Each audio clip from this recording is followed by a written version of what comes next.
Dans la suite d'une précédente vidéo, nous allons aborder aujourd'hui la question « Comment répondre à quelqu'un qui vous traite de complotiste ?» J'ai une mauvaise nouvelle, c'est à peu près impossible d'interagir avec quelqu'un qui est dans cet état d'esprit. Les neurosciences sont très claires. Déjà, l'immense majorité des gens ont beaucoup de peine à changer d'avis au sujet de quoi que ce soit. Et le fait que quelqu'un utilise une expression de cette nature montre qu'elle a perdu la faculté de penser.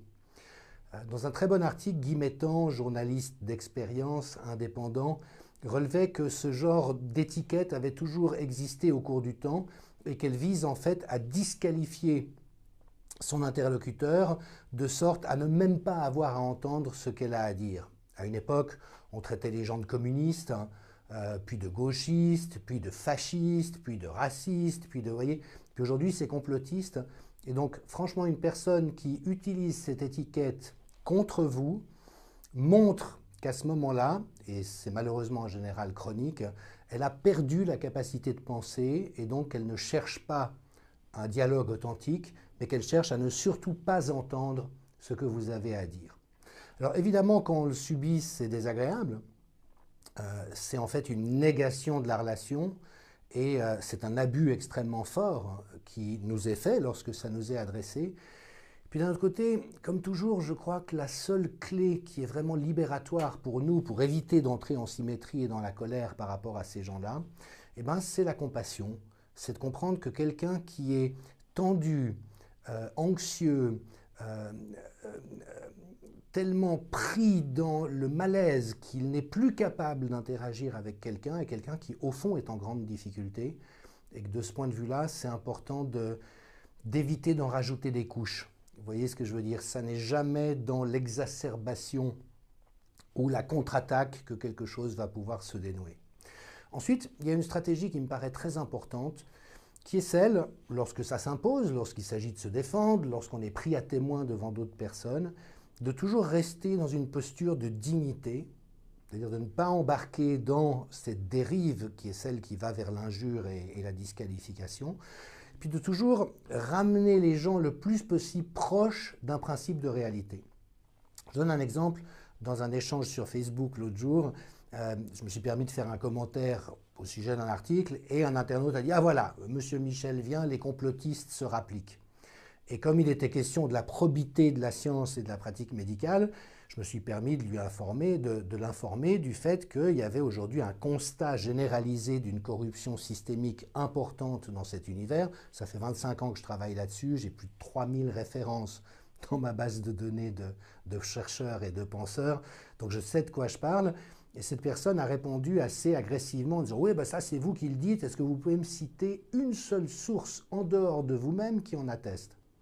Et j'ai l'embarras du choix, j'ai 3000 références dans ma base de données, ce qui fait que je lui ai tranquillement fait parvenir un des plus grands centres au monde qui a travaillé ces questions-là est le centre d'éthique de l'université de Harvard. Vous voyez, ce n'est pas des contestataires ou des gauchistes, c'est le summum de la compétence académique qui, pendant 5 ans, s'est intéressé à la question de la corruption systémique dans toutes sortes de domaines, y compris le domaine de la santé et celui de l'influence de l'industrie pharmaceutique, et qui dit des choses extrêmement construites par rapport à ça. Et ce qui fait que je lui ai envoyé cette référence. Alors évidemment, il ne l'aura pas lu, il ne sera pas revenu à moi parce que ce n'était pas quelqu'un qui cherchait un dialogue authentique. Par contre, ça permet que tous les lecteurs de ce fil d'actualité puissent observer que son attaque ne m'avait pas déstabilisé, que j'ai effectivement des arguments à produire pour une discussion authentique, et donc je ne me laisse pas intimider ou impressionner par cette bascule dans l'injure. En ce qui concerne la situation qui nous intéresse, elle est relativement simple. Ou bien tout le monde est de bonne foi, à part les complotistes qui imaginent des choses qui n'existent pas. C'est par exemple la position du médecin cantonal du canton de Neuchâtel, qui a écrit ça, il m'a traité de complotiste sur les réseaux sociaux, et il disait ça, mais voilà, il n'y a rien à chercher, on prescrit l'hydroxychloroquine quand on croit qu'elle marche, une fois qu'on s'est rendu compte qu'elle ne marchait pas, on ne la prescrit plus. Voilà, le monde est simple. Heureux homme, j'ai envie de dire, au moins c'est quelqu'un qui ne se pose pas 26 000 questions et qui n'a pas trop de dilemmes. Maintenant, en l'état actuel des connaissances sur la manière dont les décisions sont prises dans le domaine de la santé, c'est une hypothèse, alors elle n'est pas entièrement exclue, peut-être a-t-il raison au bout du compte, mais je dirais que la probabilité que cette hypothèse soit juste est inférieure à celle, à mon sens, de gagner quand on achète un billet de loterie. Étant donné que tout le monde, à part ce médecin cantonal et d'autres, mais les centres d'éthique des universités, les revues médicales elles-mêmes, tous les gens un peu au courant du domaine savent qu'on a un gros problème de probité systémique dans cet univers, eh ben on se rend bien compte que par exemple, alors qu'on exigeait de l'hydroxychloroquine 26 000 gages et d'efficacité et de sécurité, avec en plus des études truquées, quand le remdesivir est accepté sans preuve de son efficacité, avec des gros doutes sur sa sécurité, avec une espèce de double standard, où tout d'un coup, on s'en fiche qu'il y ait des données probantes et des études randomisées en double aveugle, ben on voit bien qu'il y a une différence, qu'il y a une inéquité qui doit quand même renvoyer à quelque chose. Il faut savoir qu'en France, quand Agnès Buzyn a classifié l'hydroxychloroquine sur la liste des produits vénéneux au mois de janvier, ce qui a retiré aux personnes, c'est un médicament en vente libre jusque-là, Libération est allé chercher l'information qu'en fait, ça a été fait à la demande du laboratoire Sanofi, qui est en France le producteur d'hydroxychloroquine. C'est donc le laboratoire qui a demandé à la ministre de classer ce médicament qui n'avait jamais posé aucun problème de sécurité. Et qu'est-ce qu'on observe 6 mois plus tard? C'est que l'Union européenne vient de commander 300 millions de doses de vaccins à qui? Vous avez deviné, à Sanofi. Donc, on voit bien qu'il y a des choses qui ne sont pas claires. Deuxième hypothèse, c'est juste la corruption systémique qui est agissante comme elle l'est chroniquement dans ce domaine. Et ma foi, c'est déjà suffisamment grave.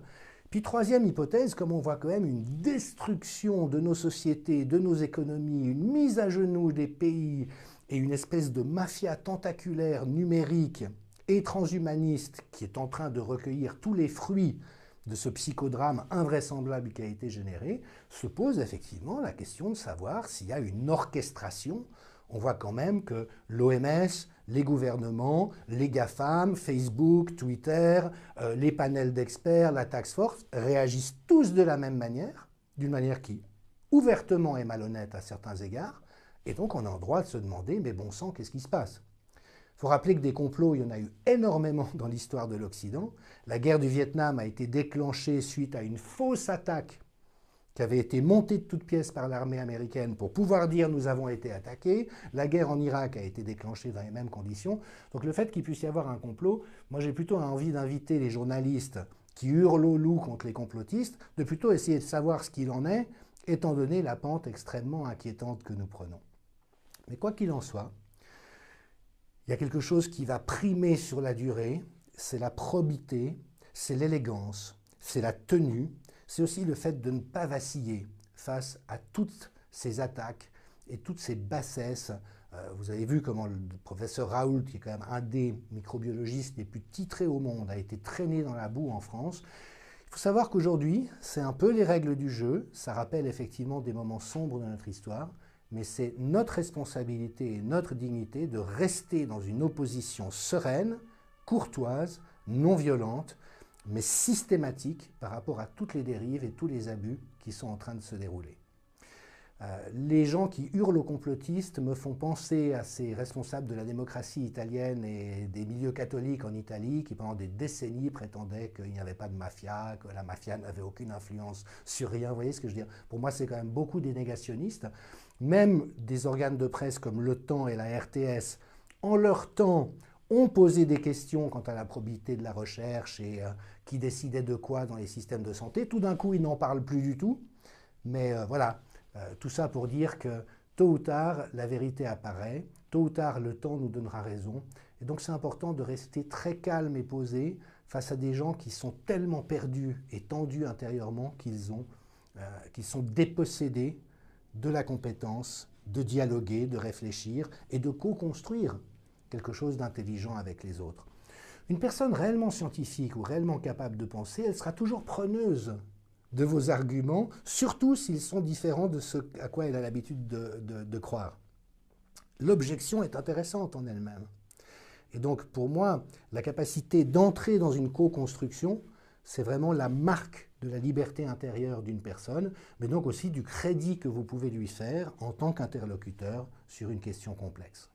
Pour le dire en 2 mots, et ce n'est pas très élégant, je m'en excuse, mais quelqu'un qui vous traite de complotiste, rangez-la d'emblée dans la catégorie des gens qui ne sont pas capables de penser et de dialoguer, jusqu'à preuve du contraire, Et comme ça, vous vous éviterez bien des mésaventures.